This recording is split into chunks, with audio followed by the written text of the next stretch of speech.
Understanding karmic relationships and an exercise on how to help you break free. So, karmic relationships are deep, intense connections that often feel destined with emotional challenges.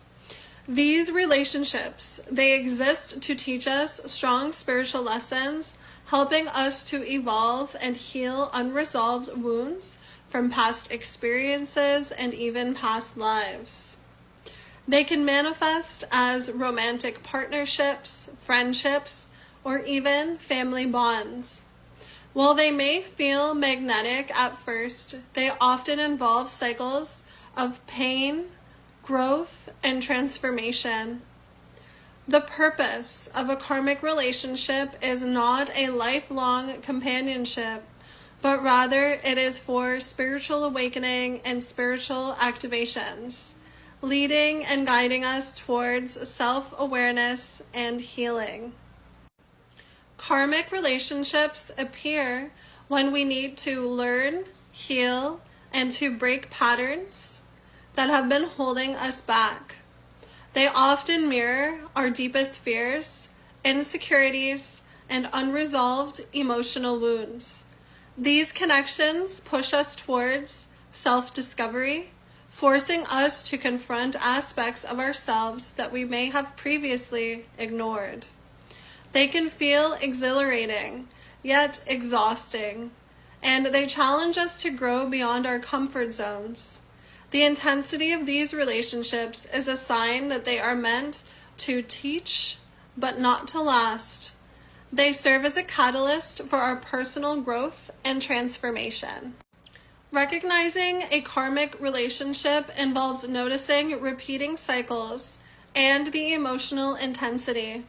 Some key signs will include, but are not limited to, instant, overwhelming attraction, familiarity, recurring conflicts that seem impossible to resolve, feeling trapped and emotionally drained, despite having a deep love, lessons in self-worth that constantly come up with boundary setting and emotional healing, a sense of unfinished business even after separation occurs. If a relationship feels like a roller coaster of emotions where the lessons keep repeating, it's likely that it is a karmic relationship. The key is to observe patterns and recognize when the relationship is teaching you something rather than serving your long-term happiness. To navigate a karmic relationship, awareness and boundaries are essential. Instead of resisting the lessons, embrace them with self-reflection and emotional clarity. And ask yourself, what is this relationship teaching me? What is the purpose of this relationship? Am I repeating old patterns? How can I grow and expand from this experience? It's important to note that setting healthy boundaries and practicing self-love will help you to avoid unnecessary suffering when possible. If the relationship is starting to feel toxic or draining, it's important to learn how to detach with grace rather than to force change. Healing does come from acceptance, not from resistance.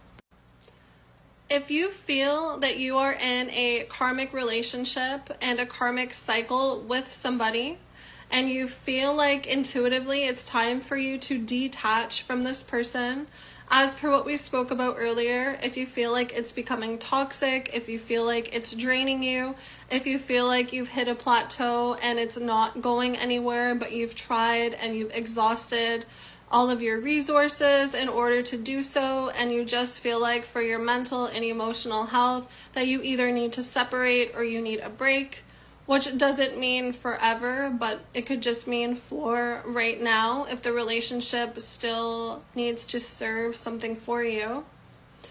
What I want you to do is I want you to find a quiet place that you will be undisturbed, and I want you to close your eyes.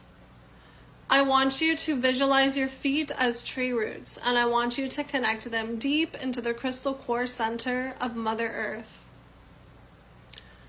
I want you to take some nice deep cleansing breaths in and out, and I want you to do this until you start to become fully relaxed.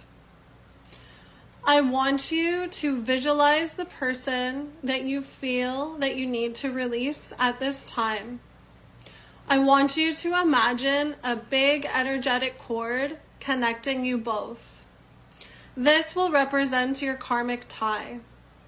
You can also visualize any karmic patterns or cycles, so you want to look out for other karmic cords as to see the other karmic cords.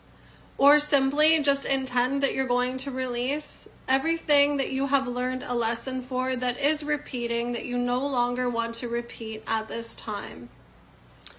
I want you to affirm the release by saying out loud, I honor you and I thank you for all of the lessons, clarity, growth, and evolution that you have brought to me. If it is for the highest and greatest good of all concerned, I now fully release this connection with love and gratitude. I am open to reconnecting in the future when and if it is the right time.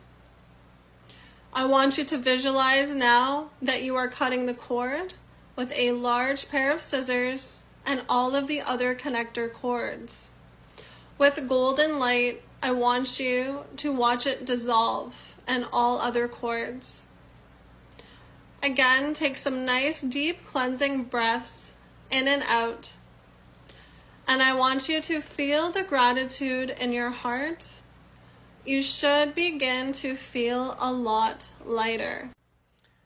Now, it is important to note that if you feel like you're in a karmic relationship and you're looking to release the person, but you are still with them, I would recommend that you get a reading for some guidance and maybe some healing as well.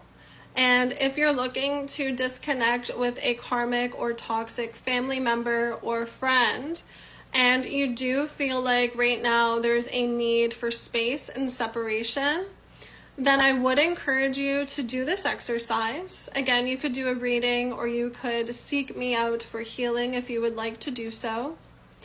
But it's important to remember that if you are not strong enough to stand in your power after this disconnection, that if you do get back into a relationship or you stay in a relationship with this person or these people, you will then get back into a karmic relationship with karmic cycles, and then you may start to notice that there's going to be karmic patterns repeating again.